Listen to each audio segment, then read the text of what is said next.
Buenos días a todos. Para mí es un honor estar acá en el primer Congreso de Latinoamérica de Alimentación sin Gluten. Me presento, soy Michelle Higuera, gastroenteróloga pediatra. Estoy en la ciudad de Bogotá, Colombia.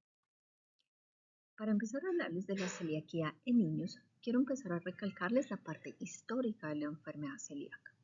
Samuel Guy se ha denominado el padre de la enfermedad celíaca moderna. Y cuando empezamos a evaluar, realmente le empezó a describir como un trastorno en el cual iba a haber problemas nutricionales, caracterizado por un abdomen que iba a ser mucho más distendido, o sea, inflado, de posiciones que iban a ser grandes, pálidas y con un olor que era bastante peculiar. Pero si empezamos históricamente a irnos hacia atrás, miren, desde 100 años antes de Cristo, empezamos a ver cómo Capadocia empezaba a decir unos términos de coelia, que hacía referencia al abdomen, y el doctor Bailey empieza a hablarnos en 1800 de unos desórdenes que van a generar una diarrea crónica. En 1900 entonces ya tenemos al doctor Guy, pero que es importante, se empezó a hacer unos cambios dietarios. Y en 1952 el doctor Dick empieza a describirnos que podrían haber problemas con las proteínas del trigo. Pero su gran aparición e importancia en toda la parte diagnóstica fue cuando se empezó a ver unas biopsias en el duodeno, es decir, con la endoscopia tomando unas pequeñas muestras, unos hallazgos que iban a ser sugestivos de una enfermedad. Y ahí se empezó a crear unos criterios. Pero también más adelante se empezó a cambiar toda la parte de los anticuerpos y genes para su diagnóstico acertado. Pero es importante que empecemos a hablar qué es el gluten.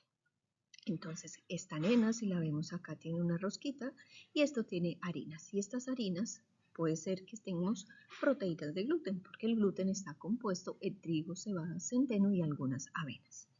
¿Qué es importante que tengamos en cuenta? Que el gluten hace parte del 80 al 90% de las proteínas totales del trigo, pero hay otras proteínas. Y es importante que tengamos en cuenta que el gluten no es un alimento indispensable para el humano, pero sí era unas ciertas características culinarias en las cuales se empezó a implementar mucho más. Entonces se empezó a ver que en el siglo XIX y XX se hicieron algunas modificaciones para que este gluten pasara a tener un 80-90% más de la cantidad que tenía antes el trigo como tal en su composición. Ahora, si empezamos a ver qué es lo que es importante o por qué utilizamos tanto el gluten, porque es un aditivo que le va a generar viscosidad, un espesor, un volumen a los alimentos, y por eso se intentaba generar un tipo de gluten que fuera mucho más eficaz para la parte culinaria. Es importante, y acá quiero empezar a hablarles sobre los trastornos relacionados con la ingesta del gluten.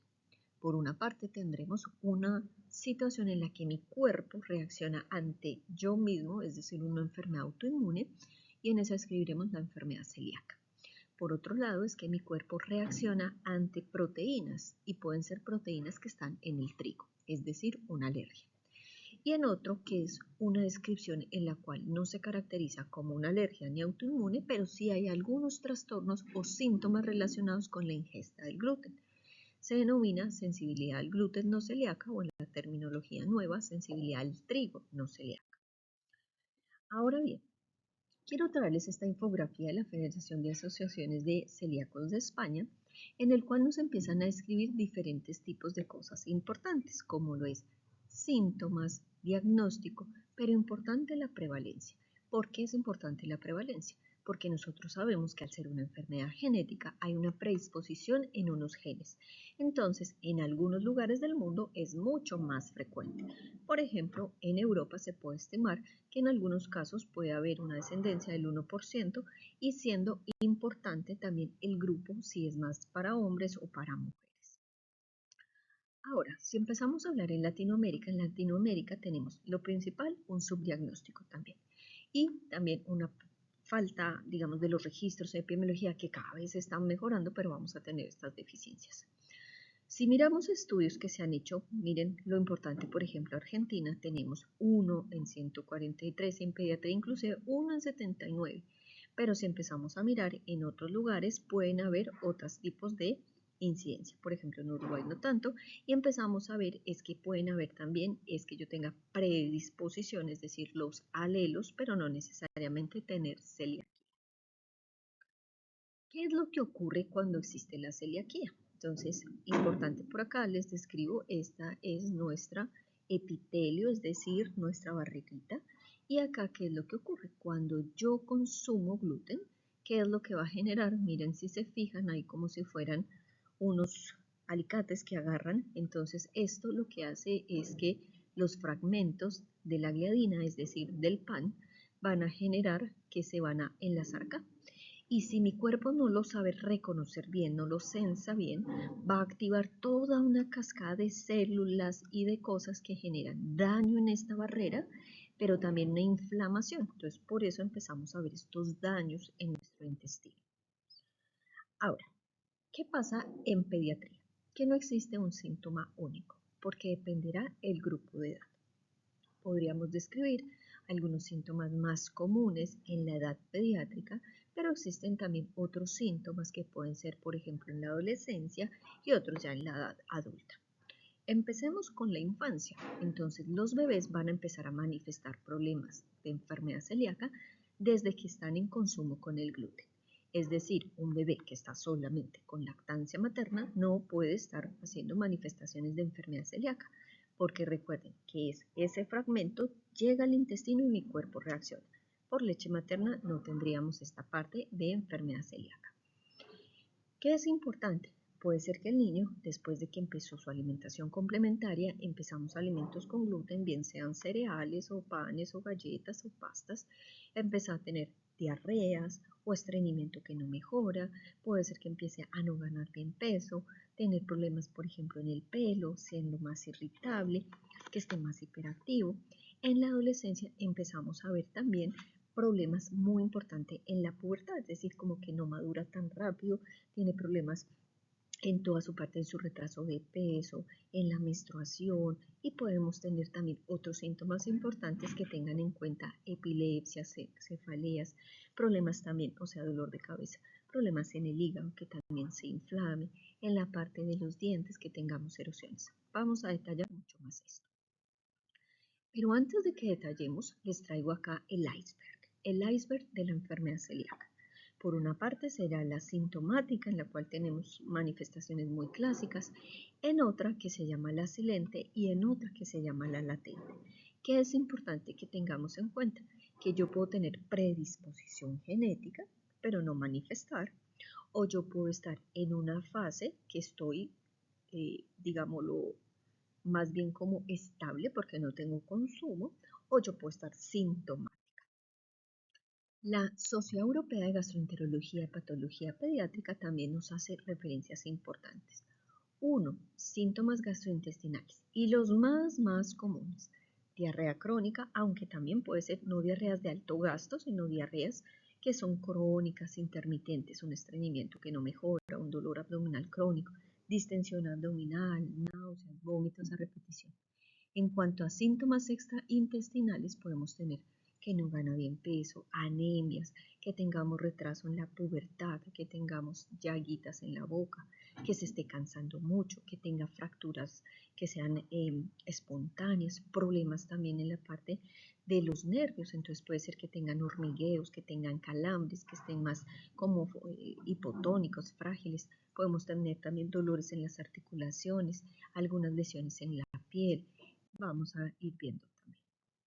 Ahora, ¿qué es importante? Existen situaciones, no quiere decir que siempre que tengamos, por ejemplo, síndrome de Down va a tener una enfermedad celíaca, pero sí sabemos que hay enfermedades o situaciones en las cuales es importante buscar la enfermedad celíaca. Por ejemplo, en pacientes con diabetes mellitus tipo 1, pacientes que tengan enfermedad tiroidea autoinmune, pacientes que tengan síndrome de Down, Turner, Williams, déficit de IgA, es importante que busquemos enfermedad celíaca. Aquí les traigo una imagen que saqué por inteligencia artificial de cómo sería un paciente sintomático, cómo usualmente lo veríamos. El que es clásico, vamos a ver este abdomen así distendido, el pelo ralo, estas diarreas crónicas. Mientras que tenemos también pacientes asintomáticos, en los cuales estamos pendientes porque hay antecedentes en la familia de enfermedad celíaca.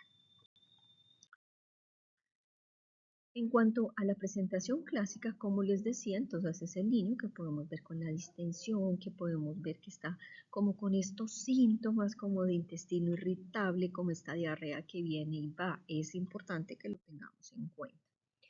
Súper importante. Mira las deposiciones de tu hijo. Tú puedes pensar que están normal, pero ¿cuáles son las deposiciones que no son normales? Por ejemplo, la tipo 1 y la tipo 2 nos hablan de estreñimiento. Las 5 y las 6 son más líquidas de lo normal. La que es la más normal es la tipo 4, pero a veces la confundimos la 2 con la 3, entonces la 3 tienes que estar muy pendiente. Otra cosa, bebé que esté con esta parte muy irritable, que tengamos también vómitos, hay que evaluar qué está pasando. Ahora empezamos con ese iceberg hacia abajo, es decir, lo no gastrointestinal o atípico. Entonces, ¿qué podemos ver? Ojo, no toda anemia es por enfermedad celíaca, pero algunos niños puede ser. Por eso no mejora la anemia. Que tengamos problemas en la absorción de nutrientes, como por ejemplo el calcio y la vitamina D. Entonces, por eso estos niños van a tener el hueso poroso, es decir, osteopenia o osteoporosis. Pueden haber también manifestaciones a nivel neurológico, entonces convulsiones, las llaguitas persistentes o que el hígado se inflame, entonces con exámenes de laboratorio ver que el hígado está más inflamado con las transaminasas. Lesiones en los dientecitos, entonces también podemos ver estas erosiones, este tipo de problemas. Importante también que tengamos en cuenta que no todos los niños miden igual, no todos los niños pesan igual. Pero si yo empiezo a ver que se me está quedando, que está como en una pubertad, es decir, no tiene crecimiento de los senos, las vellosidades, en la parte también de su crecimiento está mucho más quedado. Si basamos con todas sus curvas, hay que ver qué es lo que está pasando con esa velocidad de crecimiento. La dermatitis herpetiforme muchas veces se confunden con dermatitis alérgicas y muchas veces se calman con corticoides. Pero este tipo de lesiones recurrentes también tenemos que estar muy pendientes porque pueden ser manifestaciones de enfermedad celíaca. Son lesiones que son muy rasquiñosas, es decir, tienen prurito intenso. Y es importante que tengamos en cuenta que este tipo de dermatitis no necesariamente se acompaña de síntomas digestivos, pueda que la única manifestación sea la piel. Y es importante que tengamos en cuenta que siempre que estemos evaluando, lo ideal es que no se hagan dietas si no se tiene una sospecha diagnóstica. Pero en este tipo de lesiones se ha observado que si yo retiro el gluten, las lesiones empiezan a mejorar. Entonces también eso se llama una prueba clínica, ir evaluando cómo va. Itis significa inflamación, hepato, el hígado. Entonces, algo que inflame el hígado, entonces es la hepatitis celíaca. Y cómo lo podemos observar con enzimas del hígado, es decir, con pruebas que vamos a hacer a nivel sanguíneo. Importante que tengamos en cuenta cómo estamos en toda nuestra partecita de la vigilancia. Bien. Ahora, si empezamos a ver estos chicos que pueden tener trastornos menstruales, talla baja, podríamos decir que son presentaciones que en algunos casos son silentes. Siempre vamos a estar pendientes. Aquí les quise traer una gráfica que me pareció muy importante porque tenemos que tener en cuenta que no solamente hay síntomas digestivos ni los que les mencioné. En este tipo de pacientes podemos ver también problemas, por ejemplo, a nivel del riñón, o podemos ver que podemos tener problemas en el hígado, o podemos tener otros tipos de manifestaciones. Y también, por ejemplo, alteraciones que tienen la boca muy seca y que se les está estudiando enfermedad autoinmune como síndrome de Sjögren, también puede ser. Entonces, siempre tenemos que como sospechar, ahora no sobrediagnosticar. ¿Listo? O sea, una cosa es que yo sospeche y lo otro es que diga tengo. ¿Listo? Eso ténganlo en cuenta. Se ha visto en un bajito porcentaje, pero sí puede ocurrir malignidad. Y esto más que todo por un tipo de tumor maligno que se llama linfoma. El linfoma usualmente es de células T, es decir, un tumor. Las linfomas son un tipo de los que son los tumores hematológicos, es decir, uno puede tener tumores en el músculo, en el hueso, estos son hematológicos. Entonces, esto es importante tener en cuenta porque a veces se hace todo el estudio y lo que tiene es pues un linfoma.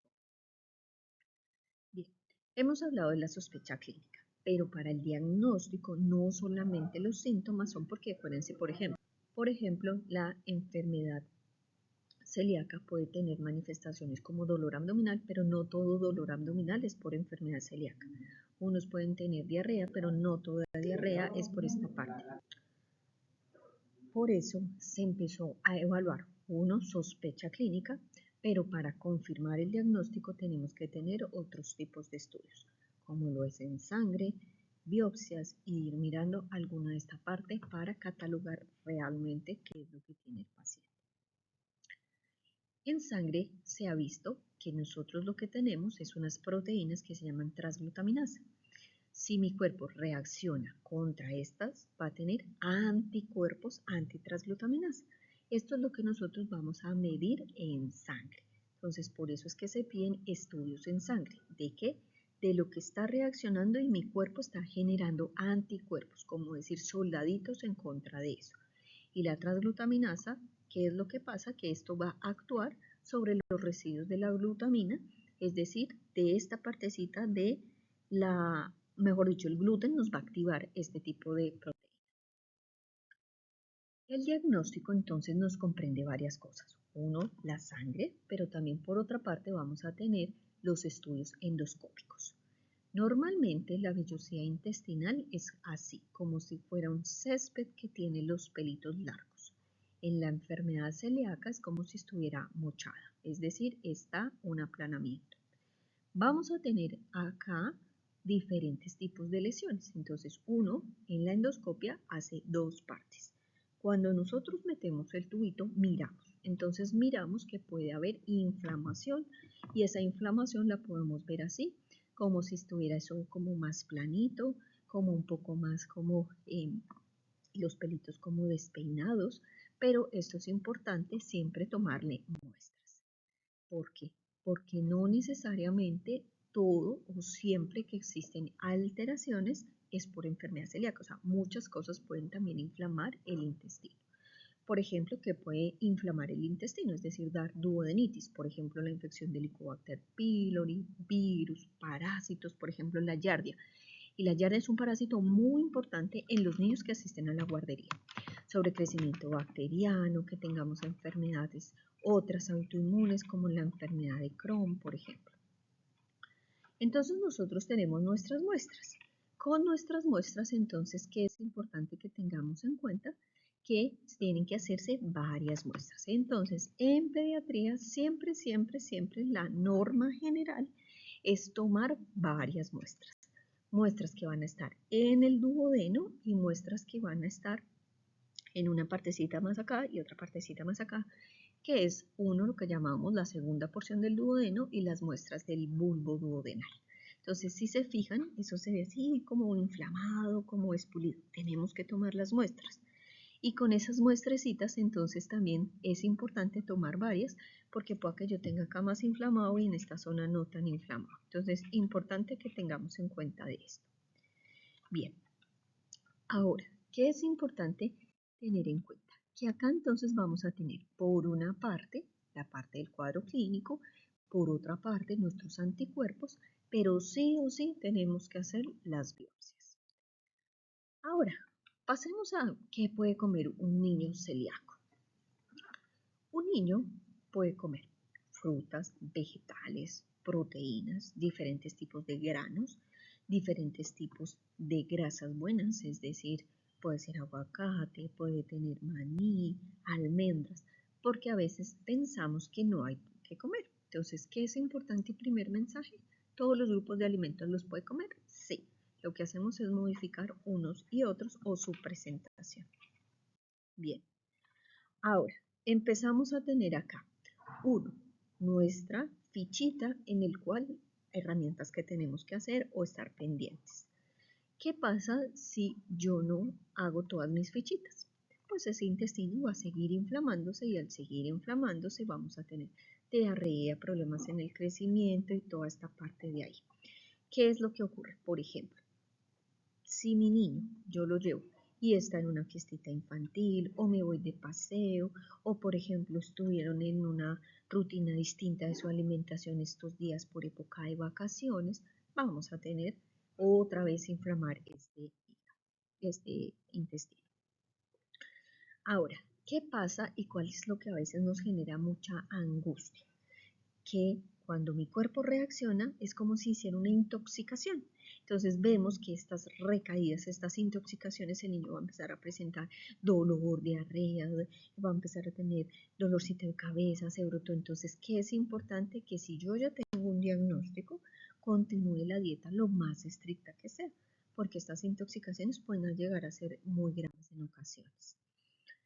Tipsitos, por ejemplo, material escolar. Nosotros en pediatría sabemos que los niños van al colegio y muchos, por ejemplo, la plastilina o diferentes tipos de témperas las hacen a base de, o mejor dicho, les mezclan harinas para hacerlas las parte espesante, entonces, por ejemplo, con gluten. Y al estar en contacto, pues por una parte lo puede consumir, pero también lo va a absorber. Podemos tener diferentes tipos de tips. Esta página que es de la Sociedad Española me gusta mucho porque tiene muchas infografías y muchas cosas ahí importantes. Entonces, por ejemplo, que nosotros tengamos toda nuestra parte de cómo, digamos, el niño, vamos a saber las normas de casa, vamos a saber cuándo vamos a actuar en la parte de un viaje, entonces en el viaje vamos a tener alimentos seguros, cómo vamos a hacer toda esta parte de vigilancia. Ahorita quiero pasar a otro tema que se llama alergia al trigo. Pero antes de ahí quiero hacer como una recapitulación. Recuerden, la enfermedad celíaca es una enfermedad genética, pero no se toman estudios genéticos como tal para el diagnóstico, sino lo que es sospecha por síntomas. Si tiene síntomas, ve al gastropediatra para que él tome exámenes de sangre y endoscopia. Según esto, ya tenemos un diagnóstico que puede ser enfermedad celíaca y hacemos dieta restrictiva sin gluten. ¿Por cuánto tiempo? Por siempre, porque esto no es curativo. Es decir, no es por un tiempo y ya después. No. Ahora, dentro de las cosas de la alergia al trigo, ¿qué vamos a tener? La alergia al trigo es otra ruta, porque es que mi cuerpo reacciona ante esas proteínas y activa una respuesta alérgica.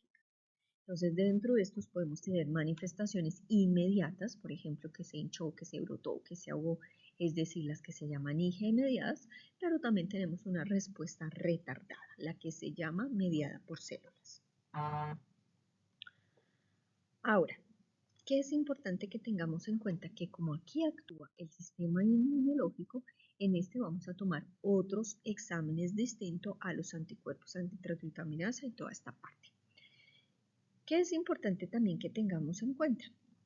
La alergia al trigo podría ser más o menos un 1%, la enfermedad celíaca más o menos un 1%, la sensibilidad al gluten más o menos un 1%, pero cuando yo estoy hablando de la alergia al trigo, voy a tener exámenes, por ejemplo, en sangre, por ejemplo, en piel, y estos exámenes me pueden guiar cuando hacer reintroducción, porque la alergia al trigo sí en ocasiones y frecuentemente vemos que es más como por una inmadurez de este sistema inmunológico de defensas. Entonces, después de un tiempo el niño sí puede comer productos con gluten, mientras que en la enfermedad celíaca no.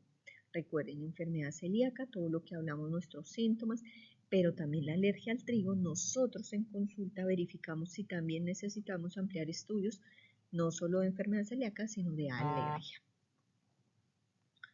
Bien, ahora pasamos a algunos exámenes que probablemente verán o han visto. Entonces uno tiene exámenes en sangre de alergias, pero también las pruebas cutáneas. Entonces los prick test o los prick to prick, en los cuales, por ejemplo, yo puedo decir, yo siento que con tal alimento genero algún tipo de alergia, pero esto es más que todo para las manifestaciones inmediatas, digamos, el niño que se hinchó, el niño que se brotó. Para toda la alergia al trigo no es que el diagnóstico es con este tipo de estudios. Bien, ahora, ¿qué es importante tener en cuenta acá? Que si yo tengo una alergia al trigo, entonces puedo tener mis exámenes y dentro de estos exámenes después me hacen como una reintroducción y voy a poder tolerar en algunos casos. En otros casos puede ser muy peligroso y toda esta introducción tiene que ser guiada. Como puntos finales importantes, recuerda, enfermedad celíaca es una dieta sin gluten que sería por siempre. En la alergia al trigo podríamos evaluar la reintroducción. Y en la sensibilidad al trigo no celíaca es un diagnóstico no tan claro porque puede ser que yo tenga problemas cuando consumo el pan, pero no por proteínas del gluten, no por alergia, sino por ejemplo por los fructanos, es decir, los carbohidratos. Para este es mucho más específico y nosotros en consulta evaluamos cómo y cuándo vamos a hacer estas introducciones.